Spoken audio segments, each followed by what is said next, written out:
Red Bull finally made the call on Sergio Perez's future last week, a decision that everyone thought was coming, but no one could be sure that it was, considering how long Sergio had managed to hold onto the seat for.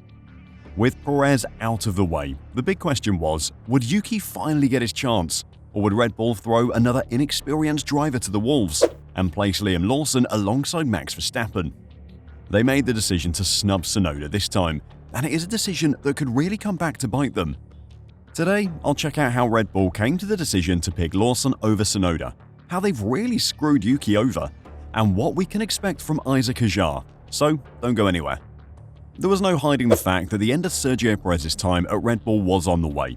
The performances said everything we needed to know. This wasn't a usual Red Bull firing though. The hard words demanding improvement weren't there. Helmut Marko wasn't shouting from the roof of the Red Bull hospitality suite that he wanted Checo out.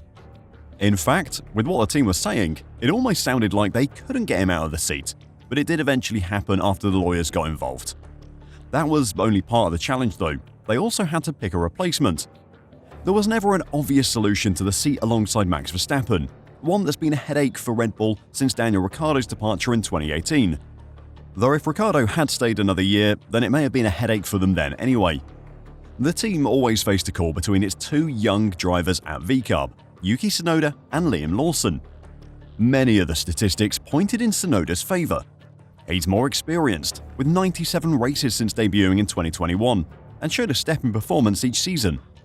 Lawson has just 11 Grand Prix starts to his name.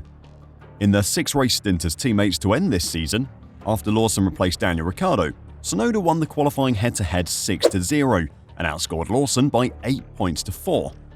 That is pretty much as comprehensive a victory over a teammate as you can manage in Formula 1. However, as the rumours of checkout rolled on, Lawson seemed to come out as a clear favourite to replace him. Against all rhyme and reason, Red Bull seemed on the cusp of promoting the worst performing of the VCARB drivers to be alongside Max Verstappen, giving the 4-time world champion his least experienced victim so far. With what happened to Ricciardo, Gasly, Albon and now Perez, victim is the correct word for Verstappen's teammates. The decision to go with Lawson was made in a meeting between Red Bull senior management and shareholders on the Monday after the Abu Dhabi Grand Prix.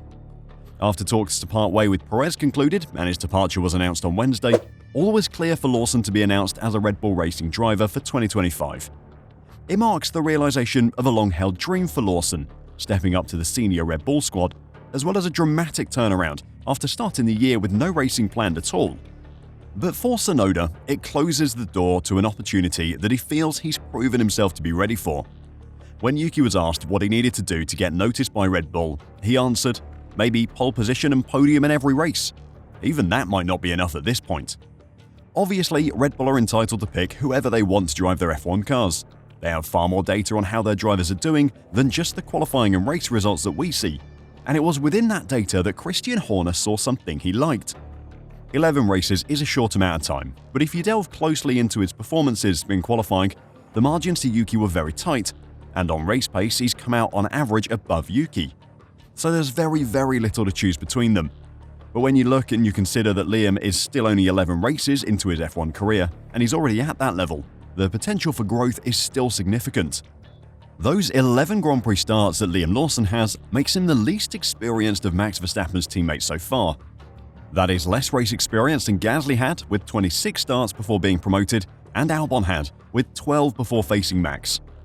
Neither particularly enjoyed their time alongside Verstappen. A less experienced Formula 1 driver is keener to try and impress. They want to take on the world and prove they're the next big thing. More than anything, they want to be their teammates because that is the #1 aim of every person who drives an F1 car. Lawson won't say it publicly.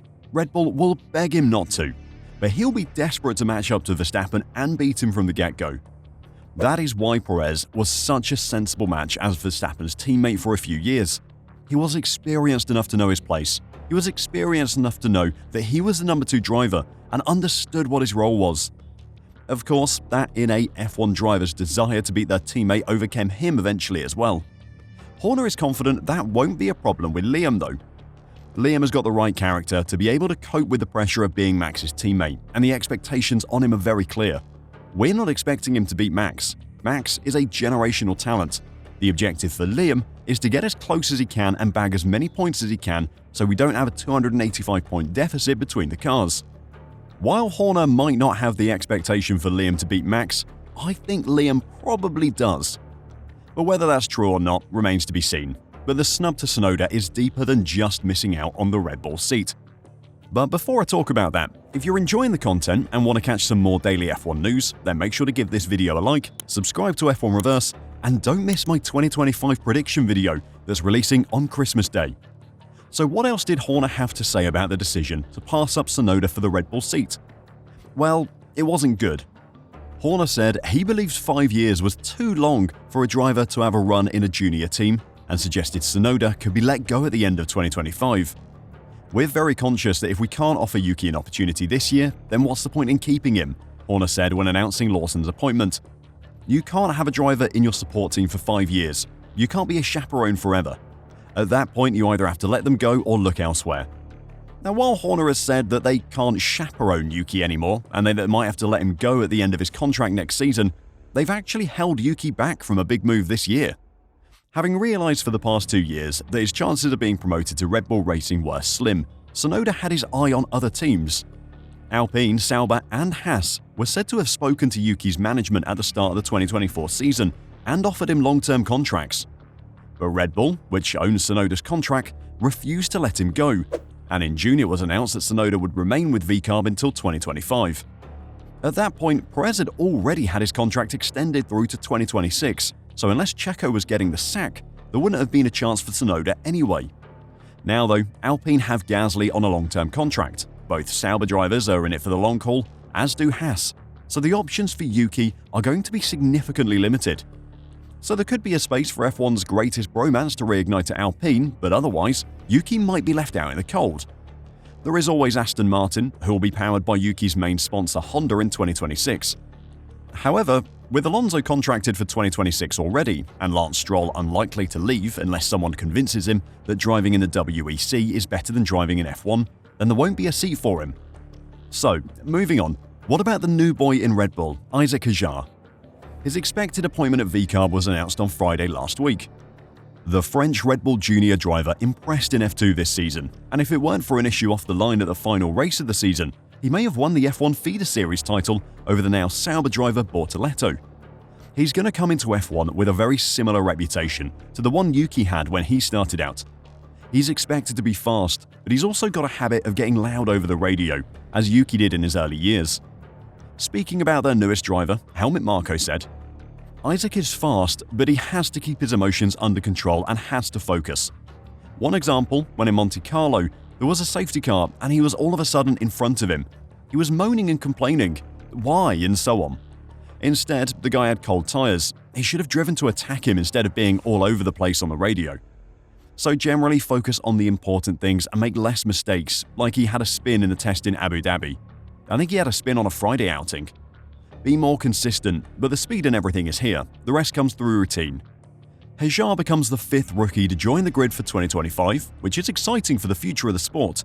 But do you think he'll be able to keep his cool alongside Tsunoda? And what do you think happens to Yuki now? Let me know your thoughts in the comments down below, and until next time, drive safe and bye for now.